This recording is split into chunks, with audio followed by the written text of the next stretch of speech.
হাজার প্রতিকূলতা কাটিয়ে বৃষ্টিকে উপেক্ষা করেই মুর্শিদাবাদ পৌরসভার উদ্যোগে নবাব বাহাদুর ইনস্টিটিউটের ময়দান থেকে জমকালোভাবে শুভ সূচনা হলো দুর্গাপুজো কার্নিভাল 2025-এর।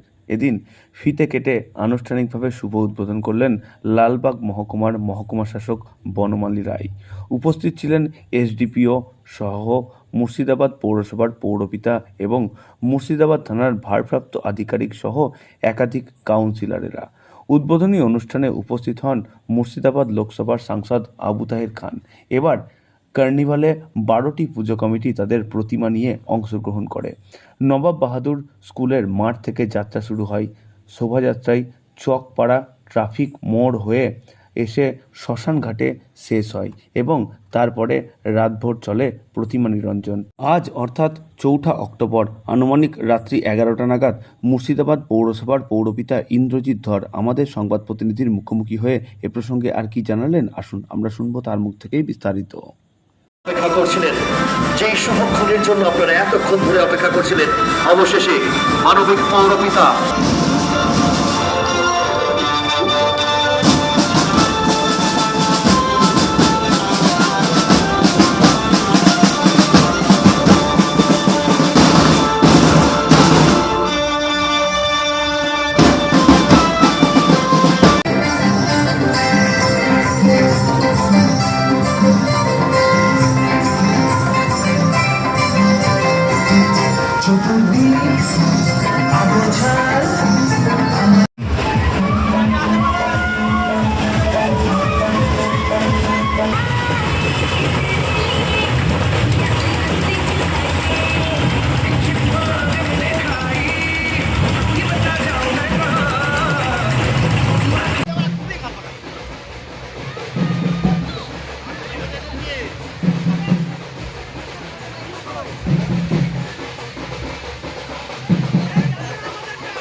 সর্বপ্রথমে আপনার চ্যানেলের মাধ্যমে শুভ বিজয়া দশমীর শুভেচ্ছা অভিনন্দন, বড়দেরকে প্রণাম এবং ছোটদেরকে আন্তরিক শুভেচ্ছা। সর্বপ্রথমে আমি ধন্যবাদ জানাতে চাই মানবিক পুলিশ প্রশাসনকে। আজকে পুলিশ প্রশাসন যদি সঠিক প্রক্রিয়ায় মানুষকে সেফটি সিকিউরিটি না দিতে পারত, তাহলে কিন্তু এত সুন্দরভাবে কার্নিভাল কেন মানুষ পুজোয় দর্শন করতে পারত না। আমাদের এই মুর্শিদাবাদ শহরে গত 3 বছর থেকে প্রচুর মানুষ গোটা জেলা থেকে অন্য জেলা থেকে আসছে, কারণ বড় বড় পুজো হচ্ছে এবং সুনামধন্য পুজো হচ্ছে, যেমন মণ্ডপ সজ্জা, এমনি আপনার মায়ের প্রতিমা, তেমনি আলোকসজ্জা। এবং এর মধ্যে দিয়ে যে এত মানুষ, এই যে আজকের কার্নিভাল, আমরা তো বুঝতে পারিনি যে এত সুন্দর কার্নিভাল করতে পারবো, কারণ 4:30 পর্যন্ত প্রচুর বৃষ্টি হয়েছে এবং 4:30 পর্যন্ত মায়ের প্রতিমাকে আমরা প্লাস্টিক দিয়ে ঢেকে রেখেছিলাম।